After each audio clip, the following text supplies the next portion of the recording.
कुछ different type के function भी आते हैं। देखो रेडियस ऑफ कन्वर्जेंस क्या होता है, Z centre minus Z pole.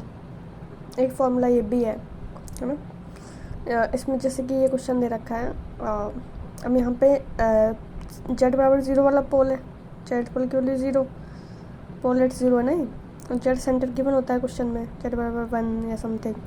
तो यहाँ पे रेडियस ऑफ कन्वर्जेंस की जगह Z centre minus Z pole, तो radius equal to one. Question बढ़िया दे रखा है इसमें। जैसे कभी भी होलोमॉर्फिक फंक्शन दे रखा है उसका मतलब वही है एंटायर एनालिटिक। ठीक है, अब ये limit F Z does not exist, इसका डज नॉट एग्जिस्ट का मतलब क्या है, वहाँ पे इन्फिनिटी हो रही है, लिमिट इन्फिनिटी हो रही है वहाँ पे, तो जेड बराबर वन क्या हो जाएगा, इसका एक पोल हो जाएगा जेड बराबर वन, सिंगुलरिटी। ठीक है, तो अब मेरे को रेडियस ऑफ कन्वर्जेंस निकलना, सेंटर दिया हुआ जेड बराबर जीरो, तो Z centre minus Z pole, तो मॉड्यूलस है उस पर रेडियस क्या हो जाएगी वन। इसका इस टाइप के क्वेश्चन दे जाते हैं कि Z minus C is less than equal to R, और वैल्यू दे रखी थी जेड की 3+4 आई। ठीक है, ये जीरो हो गया, ये आर है। अब इसका मॉड्यूलस ले लो 5 और रेडियस ऑफ कन्वर्जेंस 5। ये दोनों कन्वर्जेंस है, तो जो साइन चौंच है वो आर की तरफ खुली जाएगी। तो इसका साइन चेक करके देखना पड़ेगा कि भाई डाल के देख लो, सेटिस्फाई कर रही है, वैल्यू सेटिस्फाई कर रही है तो इक्वलिटी का साइन आ जाएगा। तो रेडियस ऑफ कन्वर्जेंस के लिए जीरो जाती है तो उसका मतलब है कि वो कन्वर्स हो रही है ओनली एट सेंटर। इन्फिनिटी हो जाती है तो वो सब जगह फिर वो कन्वर्जेंट हो जाती है। कि अगर रेडियस की वैल्यू आर ओ सी की वैल्यू जीरो हो जाती है तो convergent only at centre, infinity हो जाती है तो convergent all over the domain. Now we are going to read Mobius transformation, उसी को बोलता है कन्फॉर्मल मैपिंग। उसके लिए नेसेसरी कंडीशन क्या है कि F dash Z not equal to zero होना चाहिए तो कन्फॉर्मल मैपिंग होगा, अदरवाइज नहीं। ठीक है, या इस पॉइंट पे मान लो कन्फॉर्मल नहीं हो रहा, मतलब जिस पॉइंट पे मान लो उसका डेरिवेटिव ज़ीरो आ रहा है उनको क्या बोलते हैं, क्रिटिकल पॉइंट। ठीक है, जैसे कि एफ जेड बराबर वन अपॉन जेड है, अब इसका डेरिवेटिव निकाल लो minus one upon Z square which is not equal to zero, so clearly exist in domain not equal to zero, so that is a conformal mapping. एक function दे दिया Z plus one upon Z. ठीक है, इसका differentiation किया क्या है, one minus one upon Z square, तो उसका डेरिवेटिव क्या ज़ीरो आ रहा है वन पे है ना, और माइनस वन पे, तो वन और माइनस वन कैसे हो जाएगा, इसके क्रिटिकल पॉइंट। अब डेरिवेटिव जीरो नहीं आना चाहिए, अगर किसी वैल्यू पर डेरिवेटिव जीरो आ रहा है तो वो क्रिटिकल पॉइंट है। इज द बाइलिनियर ट्रांसफॉर्मेशन इस टाइप का होता है आपका A Z plus B upon C Z plus D. A B C D सभी रियल नंबर होते हैं और A D minus B C not equal to zero होता है। ठीक है, अब जब ये कंडीशन है बाइलिनियर ट्रांसफॉर्मेशन की, अब A D minus B C not equal to zero, तो रियल जो एक्सिस है वो रियल एक्सिस पर मैप होता है, टिप्स है। ठीक है, और अगर मान लो ये greater than equal to zero है तो अपर हाफ है वो अपर हाफ पे ही मैप होगा।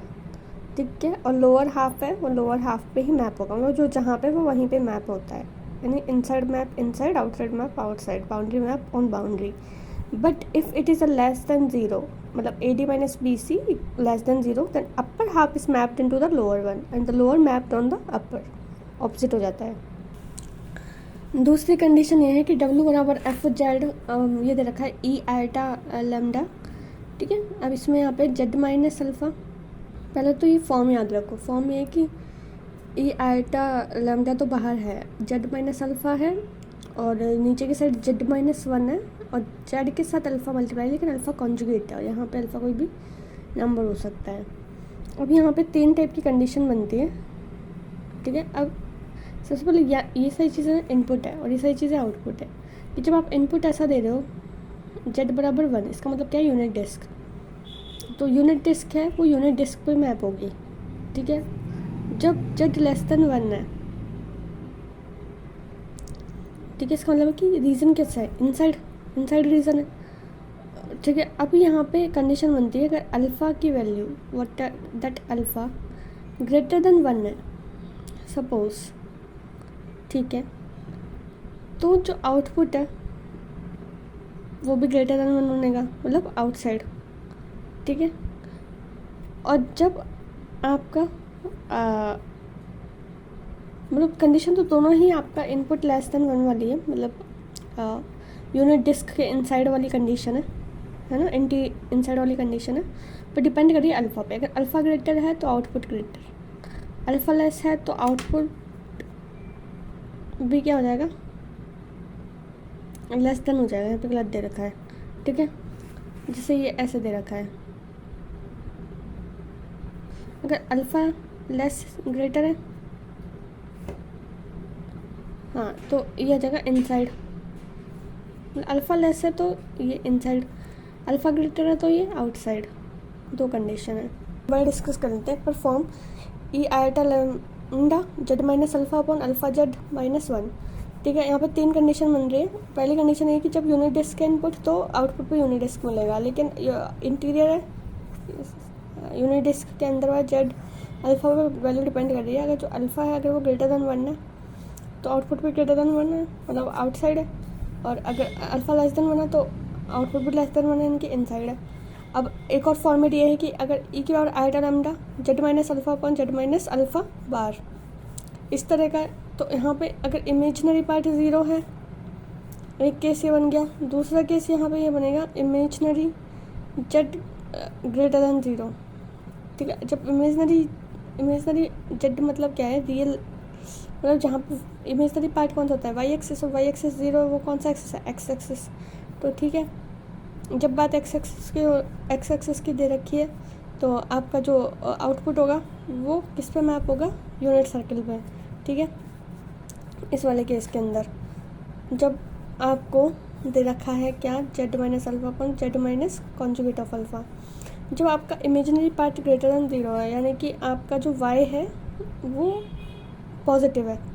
ग्रेटर देन 0 मतलब Y positive, it means upper part. ठीक है, तो आपका जो सर्कल बनेगा बेसिकली, मतलब जो आउटपुट बनेगा वो इंटीरियर बनेगा। ठीक है, और जब आपका इमेजिनरी पार्ट लेस देन 0 है, सपोज है ना, मतलब आपका लोअर साइड है ये। ठीक है, तो ये आपका आउटर साइड बनेगा। ठीक है, डब्ल्यू ग्रेटर देन 1 बनेगा। मतलब ये इमेजिनरी पार्ट ग्रेटर देन 0 का मतलब है कि वाई एक्सिस पॉजिटिव है, वाई एक्सिस पॉजिटिव होता है इस साइड, तो यहाँ पे सर्किल मैप होगा इंटीरियर वाला। और इमेजिनरी पार्ट लेस देन 0 मतलब कि लोअर साइड। ठीक है, लोअर साइड में सर्किल मैप होगा आउट साइड। ठीक है, जब कंडीशन इस टाइप की होती है। लीनियर ट्रांसफॉर्मेशन में जो सर्किल है वो किस में मैप होता है, सर्किल और स्ट्रेट लाइन, इनटू है, ऑन टू नहीं है, एक चीज़ तो ध्यान रखो। और ये और है बीच में, मतलब सर्किल में भी मैप हो सकता है, स्ट्रेट लाइन में भी। एक स्टेटमेंट दिया होता है कॉलेज लेक्चर में कि सर्किल में मैप हो सकता है, ऐसा कोई ज़रूरी नहीं है भाई, सर्किल में भी मैप हो सकता है, स्ट्रेट लाइन में भी। नॉर्मल फॉर्म के लिए बता दिया था कि अगर 2 फाइनाइट पॉइंट है तो फॉर्म इस टाइप की होती है आपका, W minus alpha W minus beta K Z minus alpha Z minus beta, ये फॉर्मेट है। अगर के की वैल्यू 1 है तो इलेप्टिकल है, के की वैल्यू ग्रेटर देन 0 होती है बट के नॉट इक्वल टू 1, के की वैल्यू 0 से तो बड़ी है लेकिन 1 नहीं है तो हाइपरबोलिक है। और के बराबर ए ई आइड अल्फ़ा है और ए नॉट इक्वल टू 1 है। ठीक है, ए की वैल्यू 1 भी नहीं है और 0 से भी बड़ी है, और जो अल्फ़ा हमारी पावर में है वो 0 नहीं है, तो ये लॉक्सोडर्मिक हो जाता है। ठीक है, और अगर मान लो आपका बीटा बराबर इन्फिनिटी हो जाता है इन केस, तो it will become only W minus alpha equal to K Z minus alpha. भाई इस तरह का फॉर्मेट है, तो इसका मतलब है ट्रांसफॉर्मेशन कैसी होती है, पैराबोलिक, है ना। अगर अल्फ़ा इन्फिनिटी हो जाता है तो जब बन जाएगा डब्ल्यू बराबर जेड प्लस के। अब ये क्वेश्चन दे रखा है, जैसे अब इसमें A D minus B C निकाल सकते हो तुम, ये आ रहा है 1, तो which is greater than 0, it mean जो अपर हाफ है वो अपर हाफ में मैप होगा, लोअर हाफ है वो लोअर हाफ में मैप होगा। इसमें निकाल लो -4 लेस देन 0, इसका मतलब अपर हाफ है लोअर हाफ में मैप होगा, लोअर हाफ अपर हाफ में मैप होगा, उल्टा चलता है। भी आपको ऑप्शन मैच करना है तो आप कोई भी एक पॉइंट ले सकते हो जो इनसाइड डोमेन के अंदर हो। ठीक है, जैसे डोमेन है, डोमेन के अंदर इसको पॉइंट ले लिया, ये 1 ले लिया मान लो, तो ये याद रखना कि फिर उस हिसाब से आप, जैसे -2 आया मेरा आंसर, है ना, इसमें रखा। अब माइनस मतलब रियल पार्ट -2 हो गया, इमेजिनरी पार्ट 0, तो ऑप्शन रख के देख लो कौन सा मैच कर रहा है। जैसे रियल पार्ट हो लेस देन 0 है तो ये मेरा ऑप्शन टिक हो गया। अब एक और क्वेश्चन दे रखा है ना, ये इस सारी कंडीशंस दे रखी हैं भाई। ये आपको ग्रेटर देन 0, इसका मतलब अपर हाफ में मैप होगा, लोअर हाफ में मैप होगा। कंडीशंस खोलना आना चाहिए कि भाई इमेजिनरी पार्ट ऊपर दिया, ग्रेटर देन 0 दिया हुआ था तो ग्राफ बनता है इस साइड, ऊपर की side. Imaginary part less than 0 है तो नीचे की साइड ग्राफ बनेगा। रियल पार्ट ग्रेटर देन 0 है तो ग्राफ बनेगा इस साइड। और real part greater than less than 0, इसका मतलब ग्राफ बनेगा इस साइड। ठीक है, ये चीज़ याद रखो, टिप्स है ये कि बाइलिनियर ट्रांसफॉर्मेशन में कहता है कि इनर पॉइंट मैप होता है इनर पॉइंट पे, आउटर पॉइंट मैप होता है आउटर पॉइंट पे, और बाउंड्री पॉइंट मैप होता है बाउंड्री पॉइंट पे। ऑप्शन चेक करने का तरीका, जैसे ये क्वेश्चन दिया हुआ है मेरे को कि जेड लेस देन 1, इसका मतलब इनसाइड। ठीक है, अब ये किस में मैप हो रहा है कि रियल पार्ट ग्रेटर देन 0, इसका मतलब है इस साइड। तो इसमें से कोई एक पॉइंट उठाओ, इसमें डाल के देखो, अगर इनसाइड का पॉइंट इनसाइड और मैप हो रहा है, आउटसाइड का पॉइंट आउटसाइड मैप हो रहा है, तो हाँ, this mapping is bilinear transformation, otherwise it is not bilinear. ठीक है, अब इस टाइप से मैच करना है, और कि जैसे कि जेड बराबर 1 उठाया, यहाँ से इसमें मैप किया हमेशा तो ये इसमें मैच कर रहा है, तो बाइलिनियर ट्रांसफॉर्मेशन है। इसको करो कि मैच नहीं कर रहा है, इनसाइड का आउटसाइड मैप हो रहा है, तो ठीक है, बाइलिनियर ट्रांसफॉर्मेशन नहीं है। फंक्शन में ऑन टू चेक करना पड़ता है। ऑन टू चेक करने के लिए कोई भी एक वैल्यू ले लो, जैसे -1 ले ली। अब वो फंक्शन में कभी भी मिल सकती है कि मेरे को -1 वैल्यू इस टाइप के फंक्शन में तो नहीं मिल सकती, तो ऑन टू नहीं है, देख लेना चेक कर। दूसरे ऑप्शन दिए हुए थे, पूछ रहे हैं कि कौन सा बाइलिनियर ट्रांसफॉर्मेशन है कि नहीं, तो भाई ये कंडीशन जिसमें सेटिस्फाई करवा जाए तुम्हारी करके देख लेना, वो बाइलिनियर ट्रांसफॉर्मेशन है, अदरवाइज नहीं है। 1/z² डिवाइड, ये लीनियर तो दिख नहीं रहा मेरे को, है ना, क्वाड्रेटिक फॉर्म में दे रखा है, तो इसको कैसे चेक करेंगे आप। कोई एक वैल्यू ले लो आप डोमेन में से, लाइक आयोटा ले लिया, फिर आयोटा इसमें सेटिस्फाई करवा के देख लो, है ना, -1 आ रहा है तो। लेकिन हमें क्वेश्चन में ऑप्शन में क्या दे रखा है कि इमेजिनरी पार्ट क्या होना चाहिए, ग्रेटर देन 0। भाई इमेजिनरी पार्ट ग्रेटर देन 0, तो इमेजिनरी पार्ट ग्रेटर देन 0 नहीं मिल रहा, तो ये बाइलिनियर ट्रांसफॉर्मेशन नहीं है। तो बहुत जाना पहचाना है तुम्हारा, जेड बराबर 1/z है, डिनोट करता है एक सर्किल को, positive radius passing through origin. किस में मैप होगा, वो एक स्ट्रेट लाइन में मैप होता है, तो ओरिजिन से पास नहीं होती है। नेक्स्ट टॉपिक यूनिफॉर्म कन्वर्जेंस है, रियल एनालिसिस का टॉपिक है वैसे तो। अब इसके अंदर क्या चेक करना है कि कब पॉइंट वाइज कन्वर्जेंट होती है, कब यूनिफॉर्म कन्वर्जेंट होती है, इस टाइप के क्वेश्चन बहुत आते हैं नेट में। ठीक है, तो इसमें पहले तो 2 चीज़ ध्यान रखो, एक होता है सीरीज़ और एक होता है सीक्वेंस। ठीक है, अब इस टाइप का दे दे ब्रैकेट वाला तो सीक्वेंस है, और ये समेशन वाला दे दे तो सीरीज़ है। ठीक है, अगर सीरीज़ के अंदर आप चेक कर रहे हो, मान लो कि कोई series limit n tending to infinity पे वो फंक्शन कंटिन्यूस नहीं है, तो इसका मतलब है अगर वो कंटिन्यूस नहीं तो पॉइंट वाइज कन्वर्जेंट भी नहीं होगा। ठीक है, और वो यूनिफॉर्मली कन्वर्जेंट भी नहीं होगा। अगर कोई कंटिन्यूस नहीं है तो पॉइंट वाइज कन्वर्जेंट भी नहीं और यूनिफॉर्म कन्वर्जेंट भी नहीं। तो यूनिफॉर्म कन्वर्जेंस के लिए चेक करना है, सबसे पहले सीक्वेंस ऑफ फंक्शंस है, MN टेस्ट लगाना है, इसलिए आप limit n tending to infinity लगाओ सबसे पहले तो।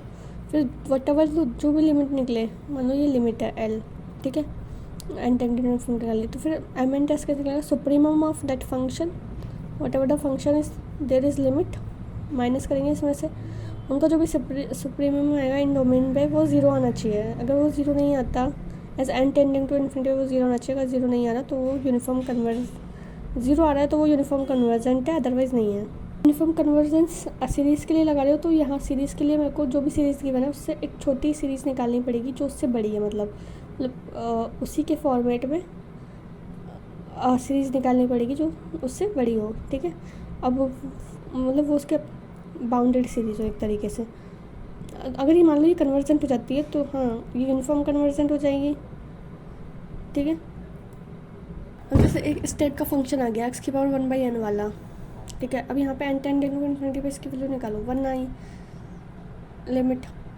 ठीक है, मतलब ये डोमेन दे रखा है, अब 0 पे इसकी वैल्यू 0 होगी, 1 पे इसकी वैल्यू 1 है, और 0 से 1 के बीच में इसकी वैल्यू क्या होगी, मतलब ये पूरा फंक्शन नॉन कंटिन्यूस क्योंकि वैल्यू चेंज हो रही है। अगर कोई फंक्शन कंटिन्यूस नहीं है तो वो पॉइंट वाइज कन्वर्जेंट भी नहीं होगा और यूनिफॉर्म कन्वर्जेंट भी नहीं होगा। ठीक है, और इस मतलब लिमिट्स तो इसकी एग्जिस्ट करती है इस डोमेन के अंदर, बट यूनिफॉर्म कन्वर्जेंस नहीं है। अनदर फंक्शन ये लो 1 - nx, 0 पे इसकी वैल्यू चेक करो, 1/n पे चेक करो, 1 पे चेक करो, तो कंटिन्यूस नहीं है, इसका मतलब है कि लिमिट तो एग्जिस्ट करी but it's not a uniform convergence. Another function is, जैसे एक फंक्शन है आपका 1/n² + x², n tending to infinity पे 0 हो रहेगा हमेशा, तो ये कन्वर्जेंट तो है ही, तो पॉइंट वाइज कन्वर्जेंट है उसका। ठीक है, अब ये चेक करना है भाई ये मोनोटॉनिक है कि नहीं। मोनोटॉनिक के लिए भाई इसका डेरिवेटिव निकाल लो। अब इसका डेरिवेटिव क्या रहा है, <0 भाई डिक्रीजिंग फंक्शन है, डिक्रीजिंग फंक्शन तो मोनोटॉनिक तो हो ही गया, आ जाता ही है, तब ये कहना मुश्किल था। इंक्रीजिंग डिक्रीजिंग इसका मतलब मोनोटॉनिक तो है ही। एक ये देख लो भैया n > 1 के लिए अगर फंक्शन ये दे रखा है चेक करना है कि यूनिफॉर्म कन्वर्जेंस है कि नहीं। तो सबसे पहले तो ये limit n tending to infinity पे 0 तो जाएगी। ठीक है, सुप्रीमम निकालते हैं। इसका यहाँ पे फंक्शन रखा है, यहाँ पे लिमिट रखी है। सुप्रीमम कैसे निकलेगा भाई, x की कोई वैल्यू निकालो डेरिवेटिव करके। मैं ज़्यादातर इसकी वैल्यू यही निकलती है, ध्यान रख लो। x बराबर 1/√2n।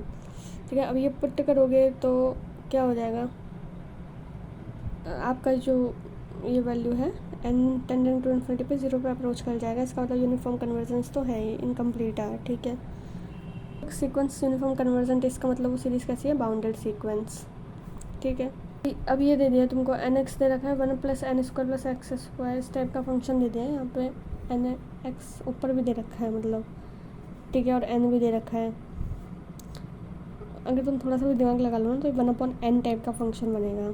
और पी टेस्ट से फिर ये कन्वर्जेंट तो यूनिफॉर्मली कन्वर्जेंट तो नहीं होगा, ये यही हो जाएगा क्वेश्चन सॉल्व। तो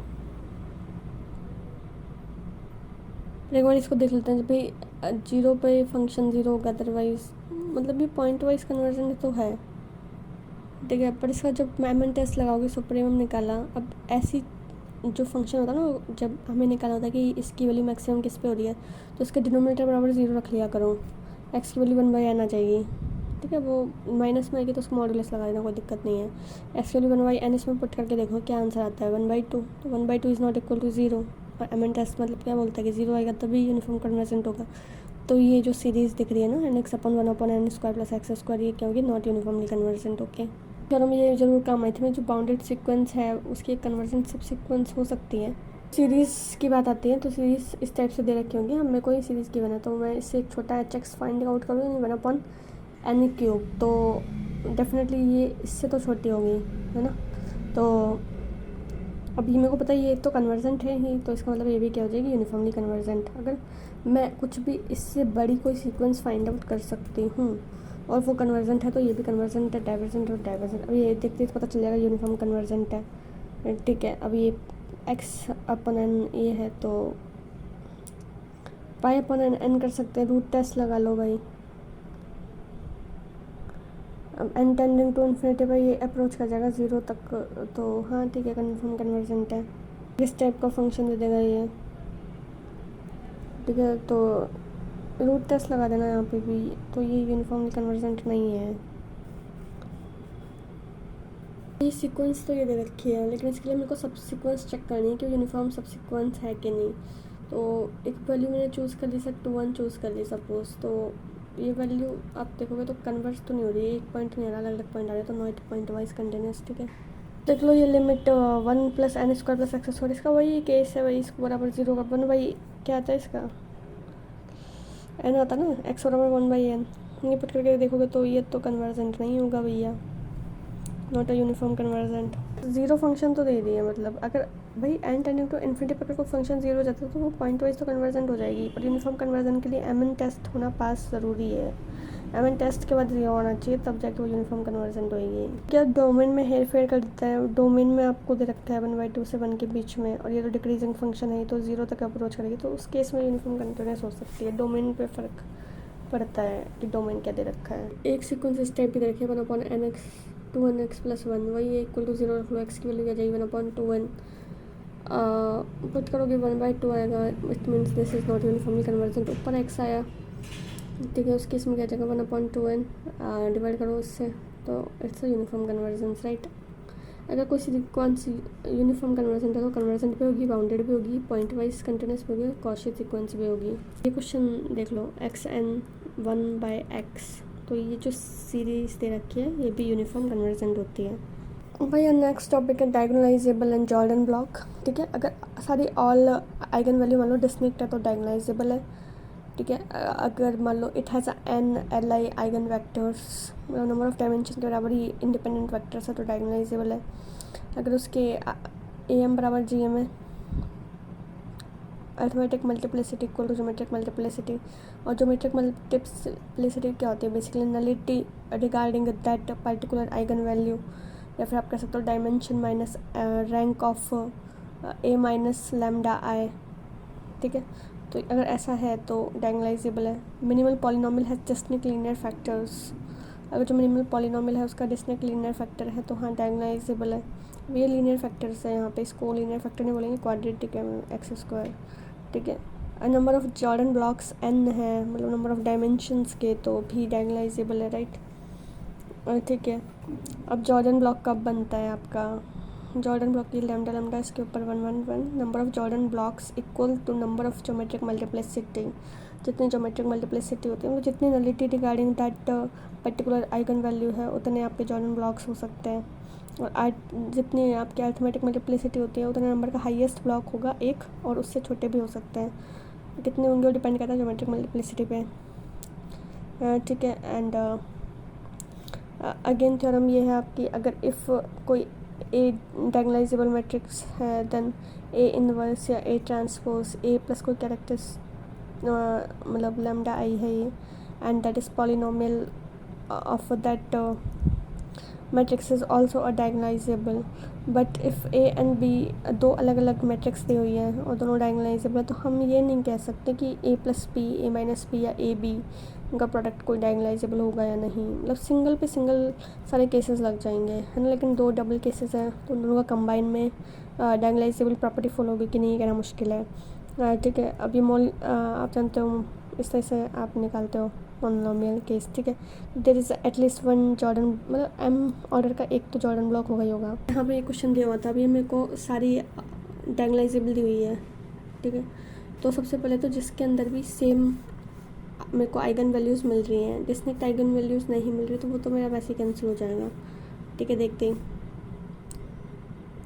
जो जिसमें डिस्टिंक्ट आइगन वैल्यू दे रखी है तो वो क्या होगा मेरा डायगोनलाइजेबल। इंपॉर्टेंट मैट्रिक्स दे रखी होती है तो वो कभी भी डायगोनलाइजेबल नहीं होती है, याद रखो, ए स्क्वायर बराबर 0 निलपोटेंट होती है, और जब आपकी आइडेम्पोटेंट दे रखी होती है ए स्क्वायर माइनस आई, इवोल्यूशनरी ना, इन्वोल्यूशनरी है, ए स्क्वायर बराबर आई ऑलवेज डायगोनलाइजेबल है ना, both real and complex field. And one आपका आइडेम्पोटेंट दे रखी है स्क्वायर बराबर ए तो भी डायगोनलाइजेबल होती है, बोथ आर एंड सी, यानी रियल एंड कॉम्प्लेक्स फील्ड के अंदर। किसी तरीके से करना पड़ेगा तुम्हें, ऐसे डायरेक्ट देख के डायगोनलाइजेबल नहीं कर सकते। सेम जहाँ पे भाई सेम आइगन वैल्यू दे रखी है ना, वहाँ पे ए एम बराबर जी एम चेक करना पड़ेगा पर्टिकुलर, जैसे 2 बार आ रहा है तो 2 बार में लैम्डा बराबर 2 के लिए मेरे को अरिथमेटिक मल्टीप्लिसिटी 2 हो गई, ज्योमेट्रिक मल्टीप्लिसिटी भी अगर इसके बराबर आ जाती है तो ये डायगोनलाइजेबल हो जाएगा। इस तरीके से चेक करना पड़ता है।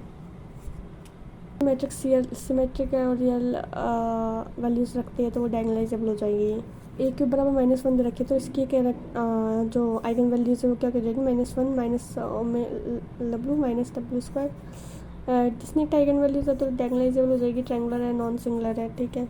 की दी हुई थी कि एस बराबर R in to R N T, ये आपका set of L I vectors दिया हुआ है। जब भी set of L I vectors दिया हुआ हो उस केस में जो मैट्रिक्स हो तो डायगोनलाइजेबल हो जाएगी, लेकिन टी माइनस एस भी यहाँ पे क्या है, डायगोनलाइजेबल है।